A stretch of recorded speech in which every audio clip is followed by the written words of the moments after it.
I do think something to do with that is what we saw last night from the Green Bay Packers. First off, I feel like Green Bay's fan base believes right now. They think they're going to the Super Bowl, so that I think always brings out a stronger presence. And they've been overlooked in the whole conversation of who's the best team in the NFC. It's either the Eagles or the Lions, and then maybe the Rams get mentioned. That's right. The Packers have just kind of been glossed over. They haven't been playing their best football the last few weeks. Ever since the Cleveland Brown game where they messed up and Jordan Love threw the interception late in the fourth quarter, we kind of felt like almost the feeling that we got with the Eagles a few weeks ago where you're just like, wait, what's this team doing? This team's too talented to be playing like this. Like, we're squeaking by the Cardinals. We're letting the Bengals hang around. That shouldn't be.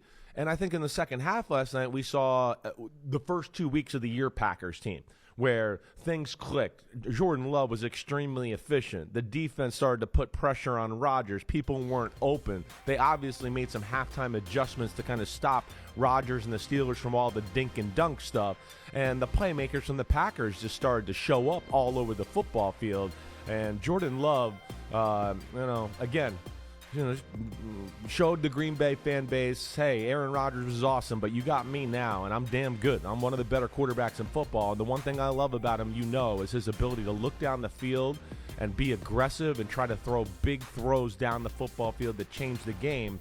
And, man, he had a whole lot of that in the second half of the football game. I mean, the two throws, the big throw to Tucker Kraft, the big throw that we just saw with Christian Watson right there down the middle of the field. Those were both kind of look what I found, throws and catches. Little bit. They were. One was a blitz. He knew he threw it to the right spot. He goes, wait, this guy's one-on-one, but the ball wobbled in the air.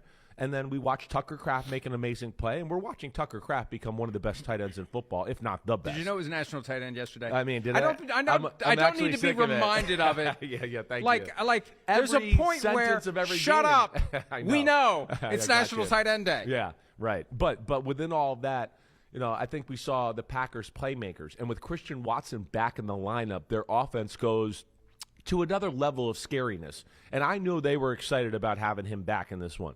I had talked to people during the week in Green Bay, even on the field yesterday, right? Matt LaFleur in the pregame to me, he goes, hey, having Watson's back is big. He goes, I kind of feel like that's Jordan Love's favorite target as is anyway, so to have him on the field is going to be good for Jordan. And as you see, it also just opens up the offense because he's a guy that defenders look at, corner safeties, and go, oh, crap, we better backpedal because he can run by us for a 70-yard bomb. And I think it's going to make their whole offense a lot more efficient going forward. It's so amazing how different a guy looks in uniform and not in uniform because we saw Christian Watson in Dallas. He was on the field like in warm-ups without the uniform on.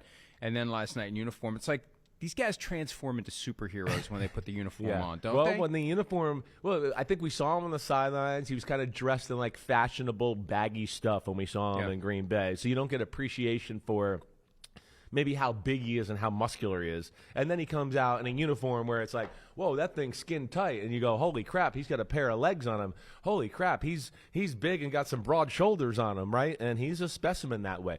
The Packers are a specimen football team.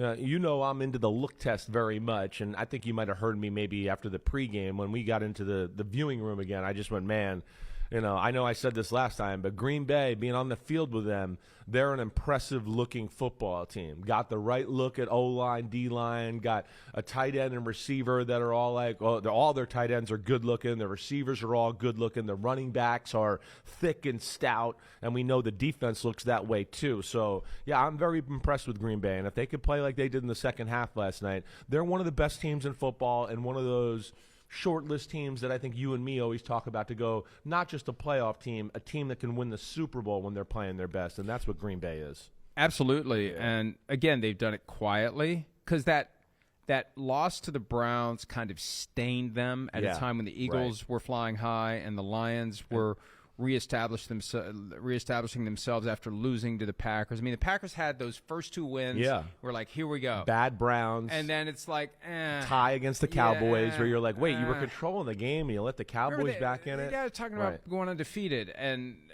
they lost that game to the Browns, and it just kind of took the air out of it, but they've been slowly and quietly and discreetly pumping the air back in, and here they are. And they've been the number one seed in the NFC for a little while now, but they're 5-1-1. That's technically the best record in football. I know some teams have 6 wins, but they've won 5 of 7 games with only 1 loss.